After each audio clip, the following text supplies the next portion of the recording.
So gay dating in the Middle East. So I've been to 4 countries in the Middle East as part of this international trip.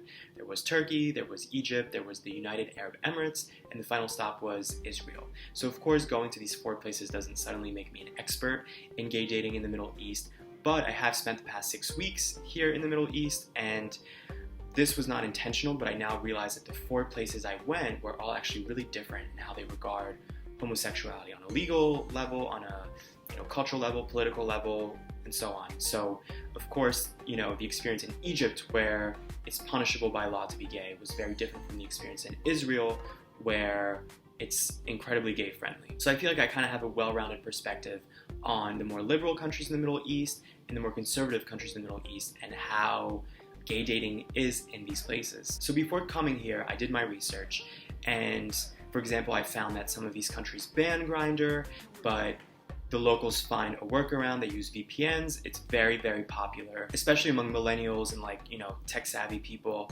They use a VPN, which is a virtual private network. Basically, this allows them to surf the internet without being monitored, and they have access to everything that the government has otherwise blocked. So whether it's porn websites, whether it's Grindr, whatever the case. So reading about that kind of thing and realizing that there really are still these virtual communities, and gay locals are careful in the more conservative Middle Eastern countries, but they know who to talk to, they know where to go, there's underground parties and that kind of thing.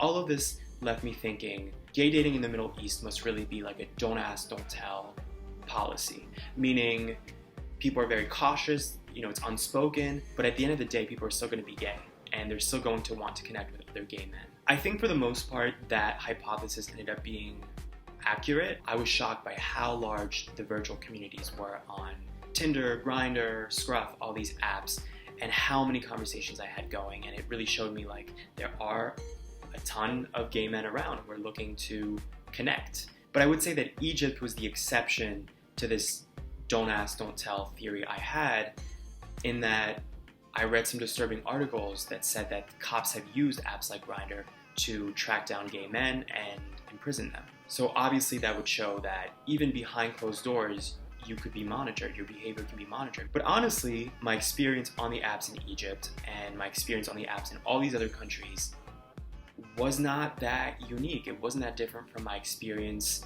on these apps in other nations and in America where I live. I would say definitely in Egypt and the Emirates, which makes sense because those were the 2 more conservative countries I went to where it's punishable by law to be gay. I would say in those 2 countries, I definitely did notice that there were just more hurdles in talking to guys on these apps. Oftentimes guys would hesitate to send a picture of themselves, or it would be a very ambiguous picture of them still. Just kind of less transparent conversations and more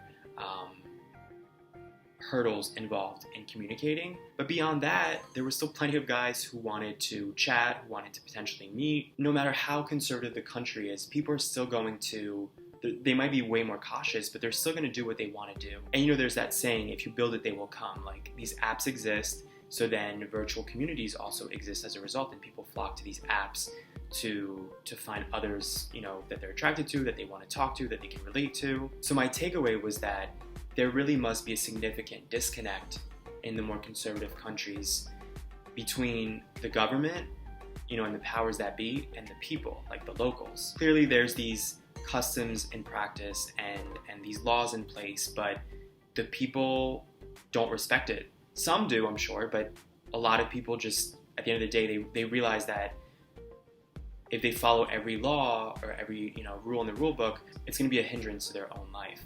So I find this very interesting because I only see this getting worse. With millennials and then the generation after millennials, and kids are getting so much more, every generation, so much more tech savvy and so much more connected to other parts of the world and media in the rest of the world, that I only see there being more friction and more of a disconnect between the younger generations, the future generations, and these more conservative figures in government. If you guys have traveled to other countries in the Middle East, I'd love to hear your experiences. And if you live in the Middle East, of course, I'd also love to hear what stories you might be able to share with the rest of us.